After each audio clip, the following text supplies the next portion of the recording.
menyeret pada dosa besar. Maka menjadi penting sebagaimana dikatakan oleh Imam Az-Zahabi di muqaddimah kitab ini, menjadi penting bagi setiap muslim untuk mengetahui dosa-dosa besar. Kenapa? Agar bisa menghindarinya. Karena orang tidak akan bisa menghindari atau tidak menghindari apabila dia tidak tahu bahwasanya itu adalah sesuatu yang harus dihindari seharusnya. Tapi kemudian tidak dihindari karena tidak tahu. Atau bahkan dilakukan padahal itu haram, misalkan. Baik.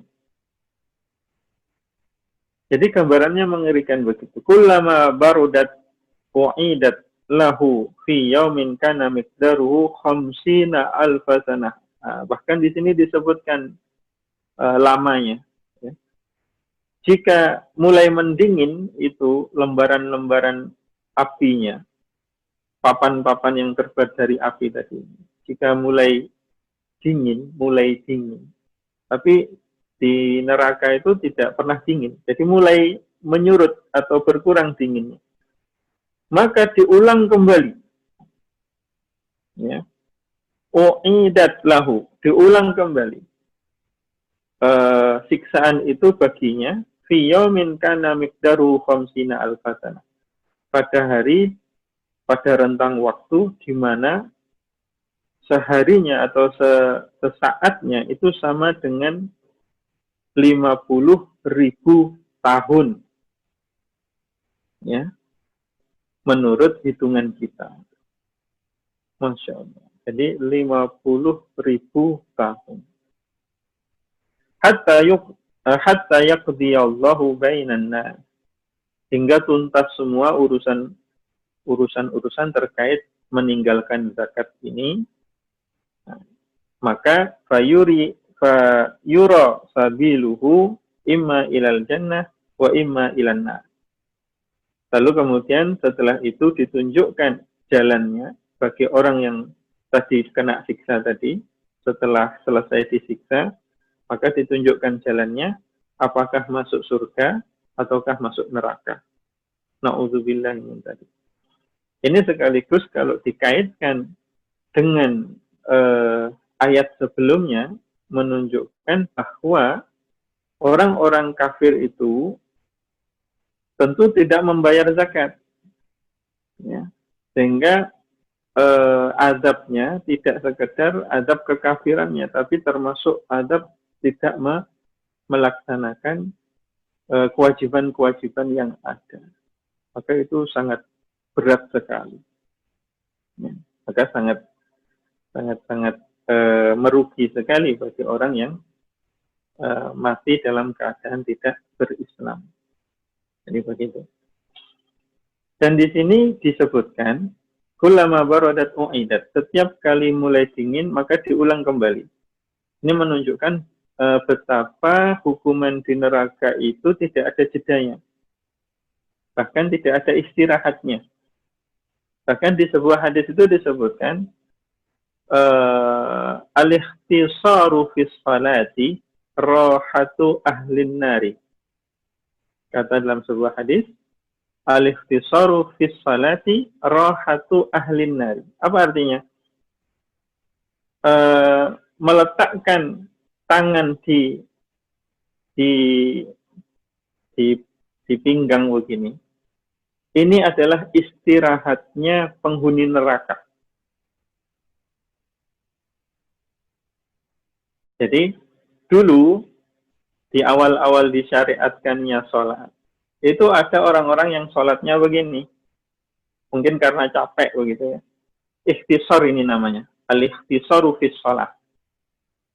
Nah, saat menjelaskan itu, ikhtisar fis sholat ini haram hukumnya. Tidak boleh. Jadi kalau sholat ya begini. Tangannya di depan. Tidak boleh ikhtisar begini. Nah, atau diluruskan saja karena begini ini sunnah. Diluruskan atau begini. Tidak boleh sambil begini. Nah, ini namanya ikhtisar. Ikhtisar. Nah, ikhtisar fi shalah, kata Rasulullah, ya, meletakkan kedua tangan di pinggang begini. Ya. Kata Rasulullah, merupakan istirahatnya penghuni neraka. Jadi penghuni neraka itu istirahatnya itu cuma begini saja.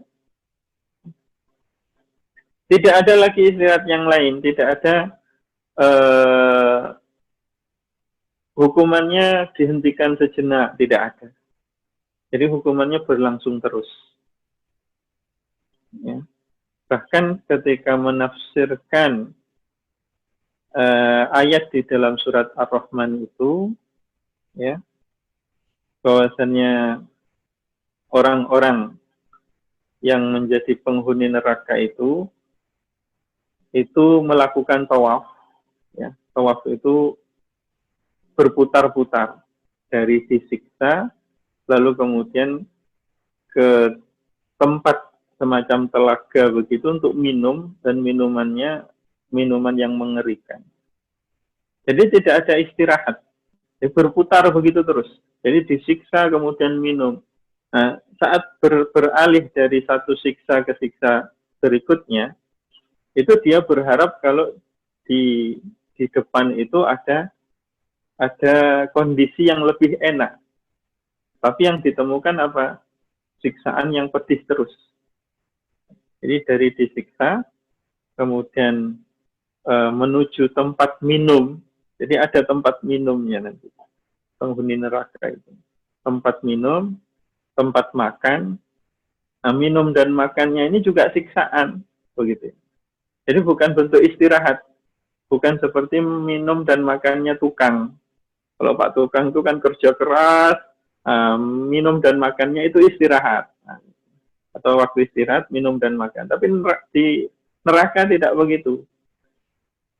Jadi siksaan besar, kemudian makan dan minum, mereka juga merasa kehausan, kelaparan. Tapi kemudian makan dan minum itu justru tidak mengenyangkan, ya, tidak menghilangkan haus atau dahaga. La yusminu wa la yughni min ju'. Jadi disebutkan tidak bisa membuat gemuk, ya, la yusminu. Kalau di dunia ini makan bisa bikin gemuk. Wala yughni min ju', dan juga tidak bisa menghilangkan rasa lapar. Itu buah dori, ya, di antara makanan penghuni neraka. Ketika dimakan itu justru tidak kenyang, tapi justru menjadi siksa karena rasanya yang pahit, mematikan dan seterusnya. Berduri dia. Buah ad-dori itu.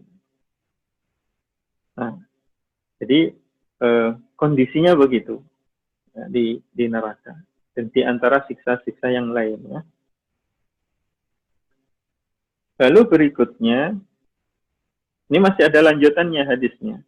Itu tadi kalau emas dan perak, kemudian ada sahabat bertanya, ya Rasulullah, fal ibil, bagaimana kalau unta wahai Rasulullah? Ada juragan punya unta banyak misalkan. Dia tidak menimbun emas dan perak, tapi punya unta banyak, tidak dikeluarkan zakatnya. Nah, Rasulullah kemudian menjelaskan, wala sahibul ibil la yuaddi minha haqqaha illa idza kana yaumal qiyamati butihalaha biqa'in qarqarin aw fara ma kanat la yufqidu minha fasilan wahidan. Nah, untuk pemilik unta ini yang tidak mengeluarkan zakatnya, maka pada hari kiamat kelak dia akan dibentangkan di sebuah lapang. Jadi ada tempat lapang begitu, ya, lapangan begitu. Tapi tentunya tidak seperti lapangan yang kita bayangkan berumput begitu, ya. Ini lapangan yang mengerikan tentunya. Nah, di lapang begitu, kemudian dia dibentangkan, dimelumahkan. Begitu, ya. Lalu apa yang terjadi?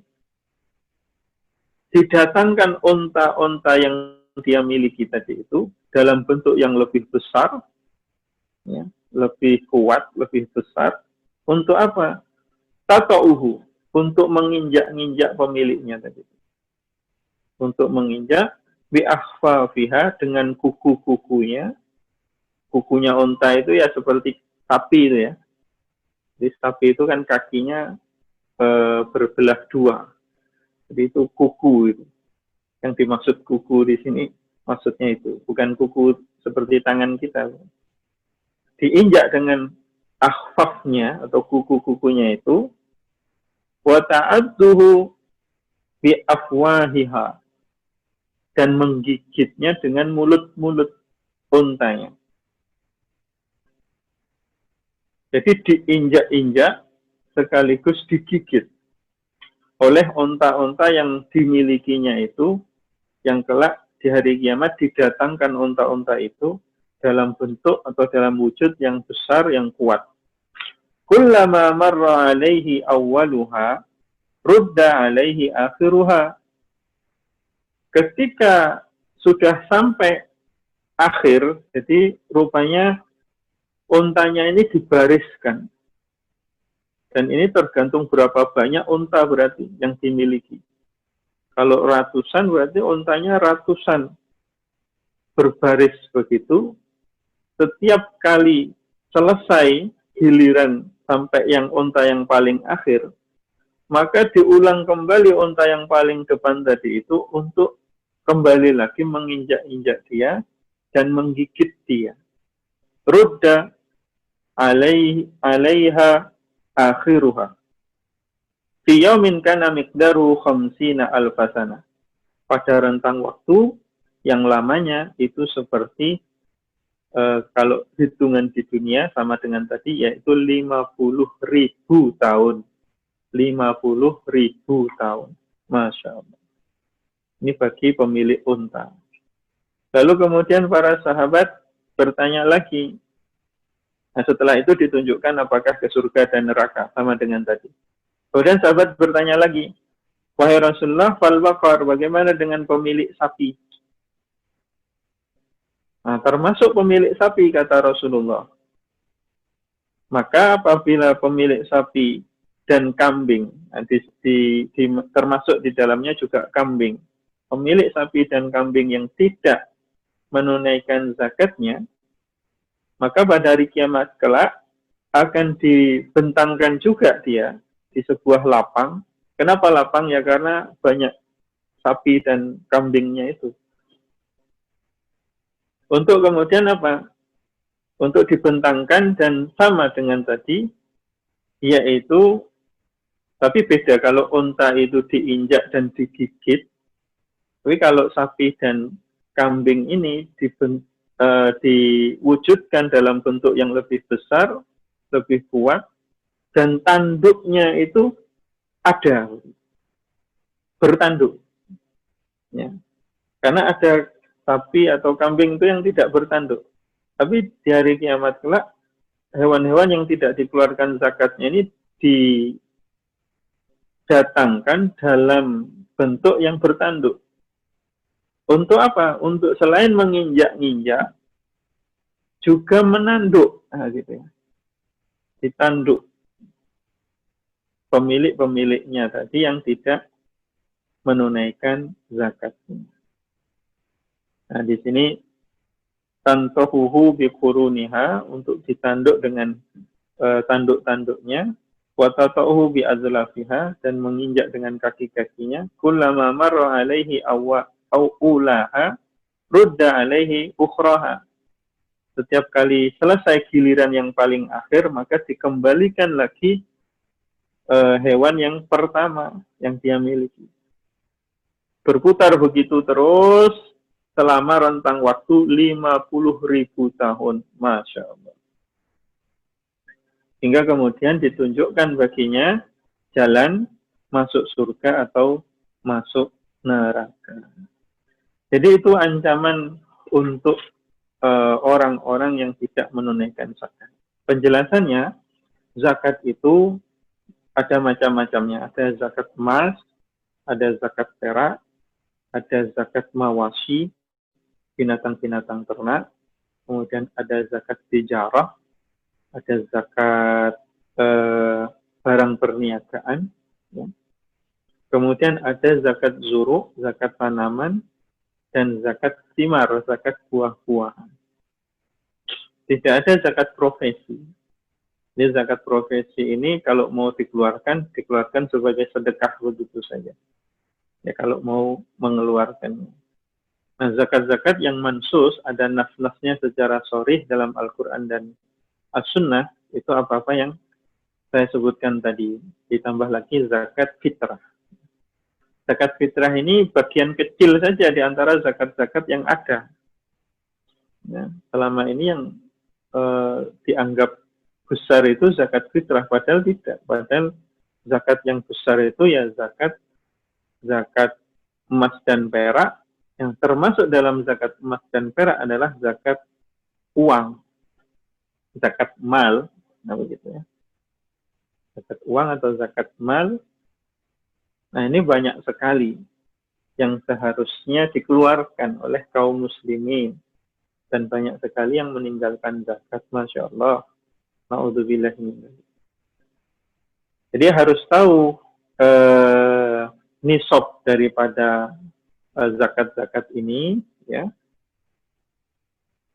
sehingga kemudian bisa mengeluarkan zakatnya sesuai dengan yang dituntut oleh syarak.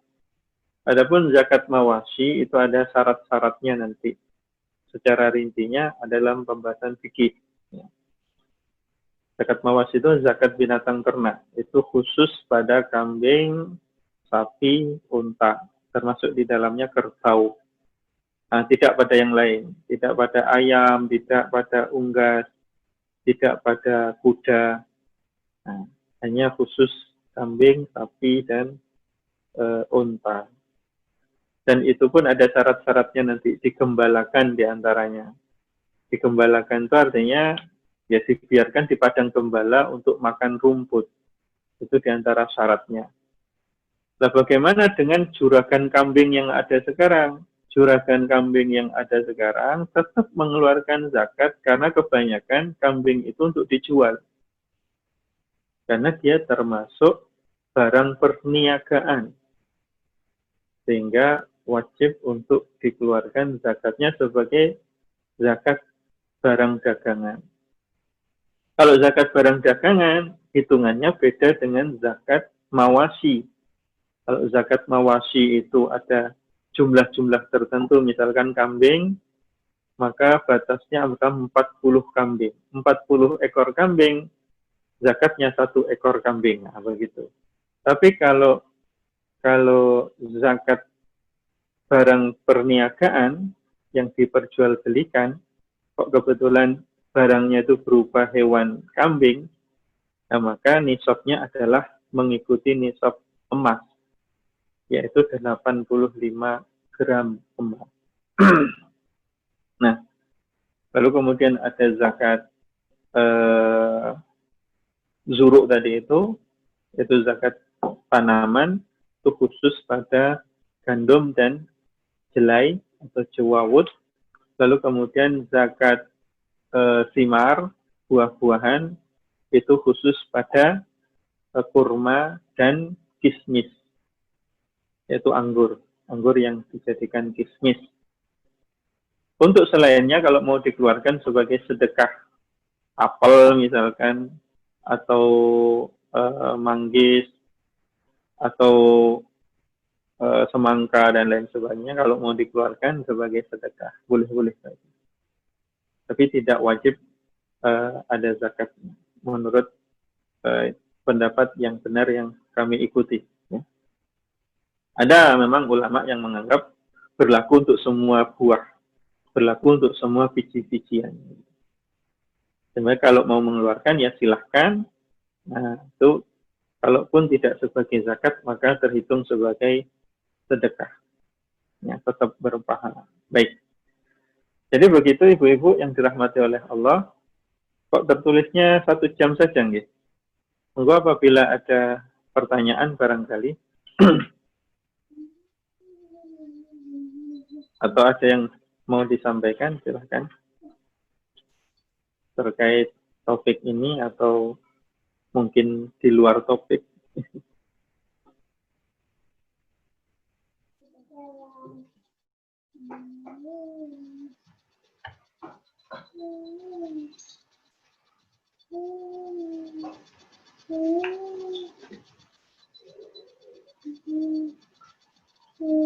Tidak ada nggih? Tidak ada Ustaz. Sepertinya tidak ada. Tidak ada itu antara benar-benar paham atau benar-benar paham. Nah, okay. Atau paham sekali. Okay. Enggak perlu ditanyakan. Baik, semoga yang sedikit ini bisa mendatangkan manfaat bagi kita dan kita menjadi lebih takut lagi untuk tidak menunaikan kewajiban dan dalam hal ini zakat, tentunya kewajiban yang lain juga.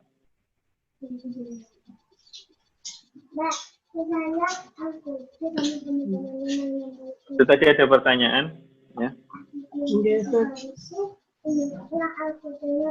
Kita jawab saja.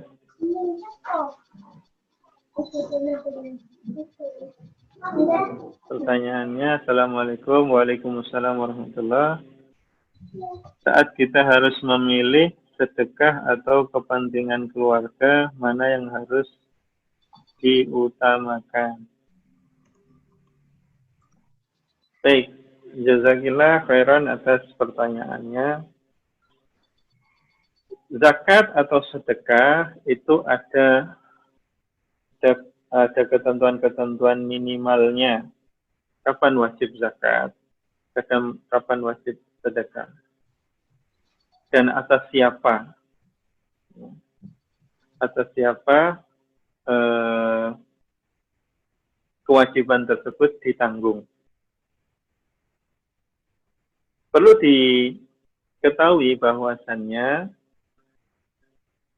keperluan atau kepentingan asasi atau kepentingan pokok keluarga itu lebih diutamakan daripada zakat itu sendiri. Jika ini zakat, ya. Misalkan untuk batas minimal zakat fitrah misalkan. Zakat fitrah itu batas minimal kapan wajib seseorang wajib untuk mengeluarkan zakat fitrah. Seberapa minim hartanya hingga kemudian batas di bawah itu dia tidak wajib membayar zakat fitrah. Yaitu saat dia bisa memenuhi kebutuhan makan, ya, keluarganya, dirinya dan keluarganya sehari dalam hari Idul Fitri. Itu. Nah, kalau punya lebih dari itu, maka wajib zakat fitrah. Kalau kurang dari itu, maka tidak wajib. Artinya kalau yang dimiliki hanya cukup untuk keluarganya saja, maka tidak wajib zakat fitrah. Artinya apa? Artinya ketika kewajiban pokok itu, ya, yaitu memenuhi keperluan keluarga, itu tidak ada lebih, ya, maka diutamakan atau diprioritaskan adalah untuk keluarganya. Ya, itu zakat. Terlebih lagi sedekah atau sekedar sedekah. Maka sedekah itu, ya, sebaik-baik sedekah adalah kepada keluarganya pertama ketika keluarganya membutuhkan itu. Dan itu tidak diingkari oleh Rasulullah. Ada seorang anak, ya, dia bersedekah meletakkan harta di masjid, lalu diambil oleh bapaknya. Jadi ada seorang anak, dia ingin bersedekah, hartanya ditaruh di masjid begitu, agar diambil orang maksudnya. Tapi yang mengambil itu bapaknya sendiri. Ya. Lalu si anak ini nggak terima, datang kepada Rasulullah, hartaku diambil bapakku yang disedekahkan. Nah, tapi Rasulullah kemudian menjawab, anta wa maluka li abika. Ini hukum lain tapi terkait, bahwa dirimu dan hartamu itu milik bapakmu. Artinya tidak apa-apa yang semacam itu.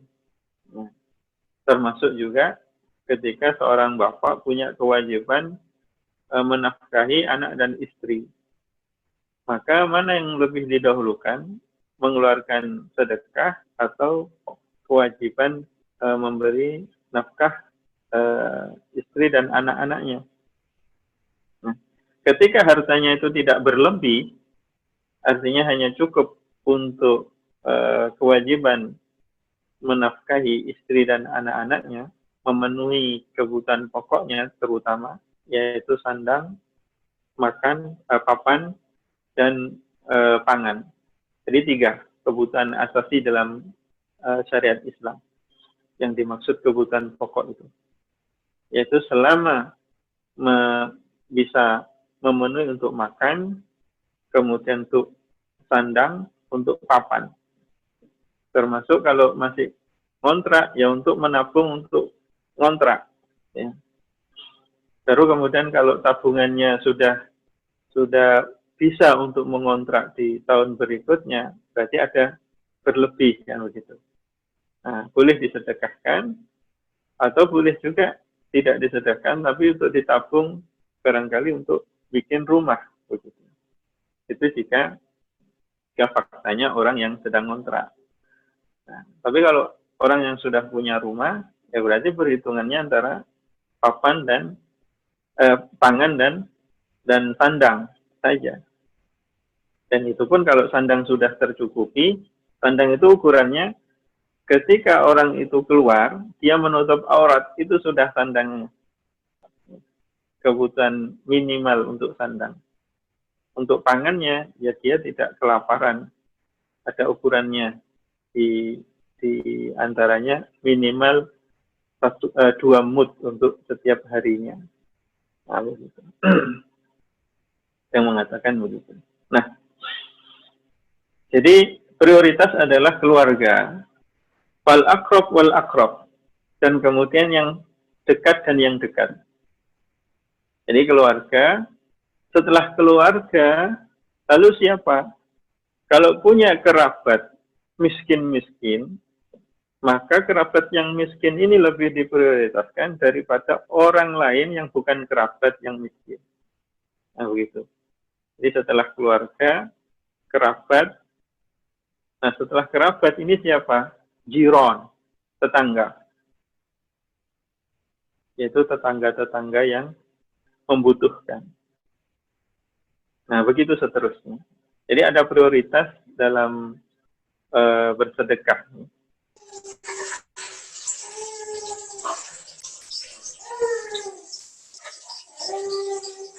Begitu tadi ada pertanyaan lagi sebetulnya, sepertinya. Ya, ada lagi yang bertanya.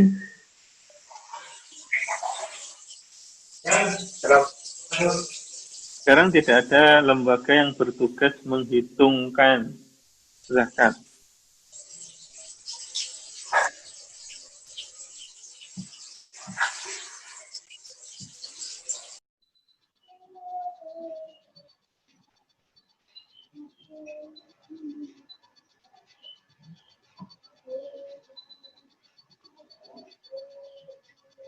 Baik,